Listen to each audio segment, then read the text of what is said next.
second part of the lecture considers the relationship between education and social class, something that's a very important subject matter because, especially in the United States, we often look at education as the great equalizer.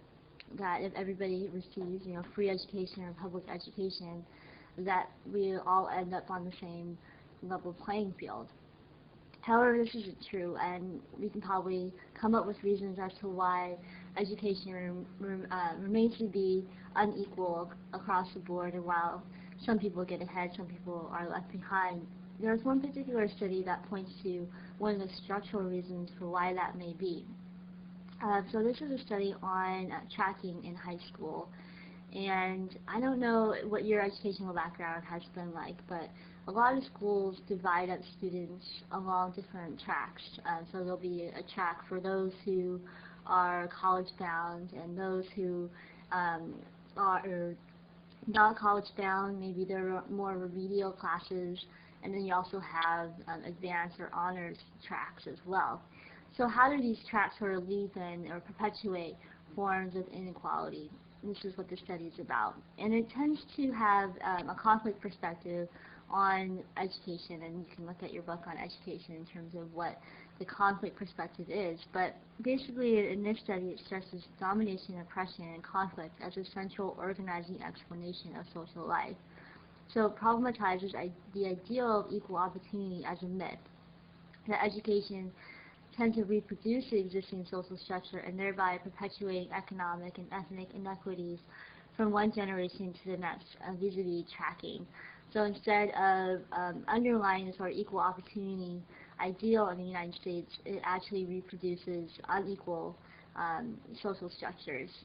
There are at least in their study anyway, they show that there are usually at least two distinct tracks in high school education. One that leads towards college, and the other toward the job market or vocational school. So the description of the study is to look at tracking. Different schools have different kinds of tracking. So here's some terms that you might hear: college prep, honors, gifted and talented, vocational, technical, industrial, business, general, basic, or remedial. These are all tracking terms that you might hear in any given high school. Some classes are taken together, but usually classes are separated into entirely different courses or different sections of the same course to fit these different tracks. So you'll have a math course, maybe in algebra, but you'll have honors algebra and business algebra and regular algebra, and each of these algebra classes correlates with a particular track.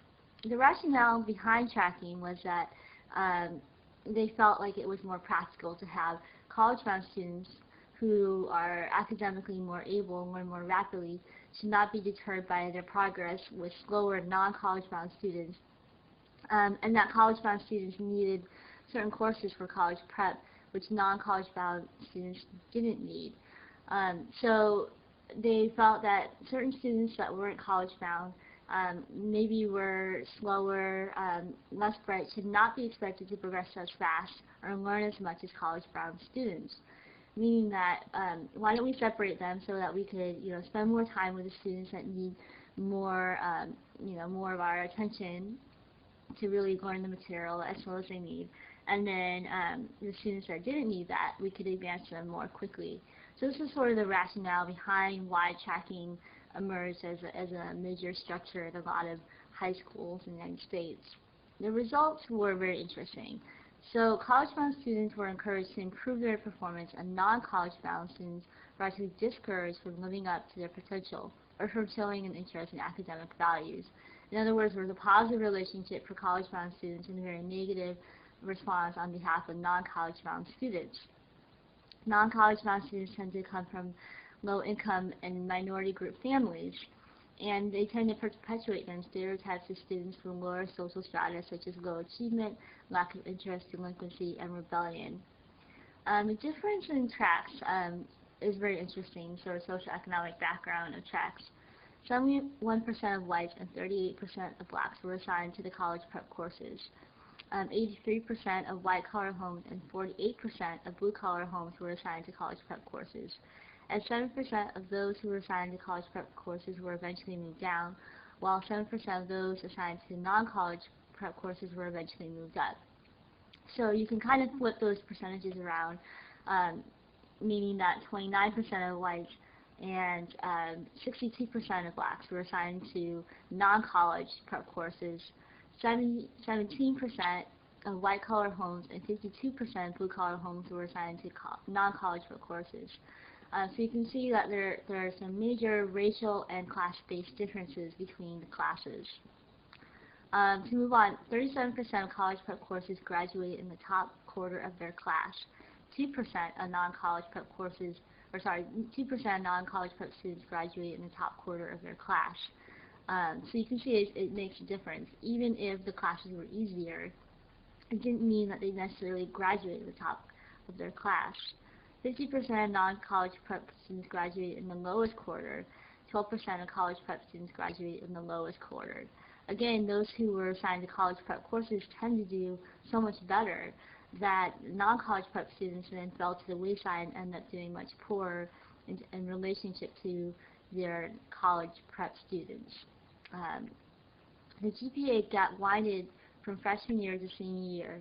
Track position still has significant impact when effects of IQ, social class, and previous performance are taken away. So those who were doing well tended to do better. Those who weren't doing as well tended to do worse. So that they really did see some strong correlations between where they stood in their track and how they were doing in school. There was an independent influence. For example, 19% of non-college bound students dropped out compared with 4% of college bound students. So not only were they not doing as well, they tended to drop out at a higher rate than college bound students. So those are the descriptions or descriptors of the study. So what? Like, how do we explain this? What's the analysis? Well, one of the reasons they found why students tend to do better if they were in college prep courses versus non-college prep courses was this issue of stigma. That being assigned to a lower track tended to carry a strong stigma, bringing embarrassment and erosion of self-esteem and self-image. So yeah, I'll be in a lower track and I'll prove that, right? That somehow means that I'm not as smart or not as bright. Which brings us to the self-fulfilling prophecy, that the negative attributes connected to lower tracks were embodied, just as the positive attributes connected to college prep tracks were lived out. So if you were going to label someone, and effectively put them in this lower track, they were going to eventually live it out effectively. And the same thing happened for those who were college bound. Okay, so this is a positive thing that helps people. It makes them feel like they can actually achieve it, and then they actually did. Teachers expected certain things in different categories of students. Not surprising, those who taught the college-bound students had higher expectations of their students and then assumed that the students were somehow brighter or smarter because they were in the tracks that they were in. So their grading policies tend to be, if they had a college prep course, students seldom received lower than a B or C, whereas non-college bound students found it difficult to receive any grade higher than a C, even when their performances were relatively the same. College-bound students expected higher grades than non-college bound students. Teacher effectiveness was also impacted. Teacher effectiveness was improved when they taught college-bound student classes than non-college bound classes. And there were future payoffs. Non-college bound students had more negative attitudes toward school because they saw little future relevance or payoff. So these tracks then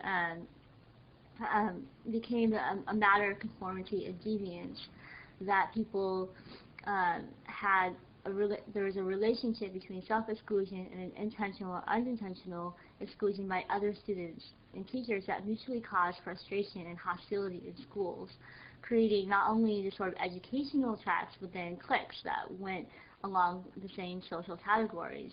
Student subculture formed by similar classes also perpetuated antagonistic behaviors for non-college bound students and positive higher expectation behaviors for college bound students. Again, these tracks started to influence not only the way that they saw themselves, but the way they related to one another. So what are some implications for a study like this? Well, tracking systems, although there was a clear rationale for why they started them, caused the very problems that they were trying to solve. And they pose an important barrier to equal education opportunity for lower income and black students who are disproportionately assigned to non-college prep tracks. So what I'd like you to do for the second part of the lecture-based activity is to answer the following questions. How do you feel education is related to race and class? And then the second question is, if you could restructure the education to be more equitable, what changes would you make?